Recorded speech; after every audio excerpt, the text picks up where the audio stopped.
അവൻ എന്നോട് ദേഷ്യപ്പെട്ടു എന്നുള്ളതിനെ എങ്ങനെയാണ് ഇംഗ്ലീഷിൽ പറയുക എന്ന് നോക്കാം. He angry with me. അവൻ എന്നോട് ദേഷ്യപ്പെട്ടു. ഹി എന്ന് പറയുമ്പോൾ അവൻ, ആംഗ്രി ദേഷ്യപ്പെട്ടു, വിത്ത് മീ എന്നോട്. ഹി ആംഗ്രി വിത്ത് മീ, അവൻ എന്നോട് ദേഷ്യപ്പെട്ടു. എനിക്ക് ഭക്ഷണം വേണം എന്നുള്ളത് എങ്ങനെയാണ് പറയാൻ നോക്കാം. I need food. ഐ എന്ന് പറയുമ്പോൾ ഞാൻ, എനിക്ക് അങ്ങനെയൊക്കെ പറയാം. നീഡ് വേണം, എന്താണോ വേണ്ടത് അത്. ഫുഡ്, ഐ നീഡ് ഫുഡ്, എനിക്ക് ഭക്ഷണം വേണം. ഞാൻ ഇന്ന് ജോലിക്ക് പോയില്ല, അതെങ്ങനെ പറയാൻ നോക്കാം.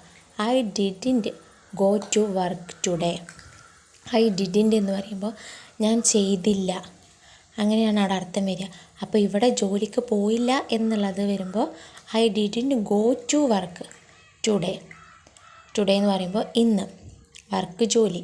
I didn't go to work today, ഞാൻ ഇന്ന് ജോലിക്ക് പോയില്ല.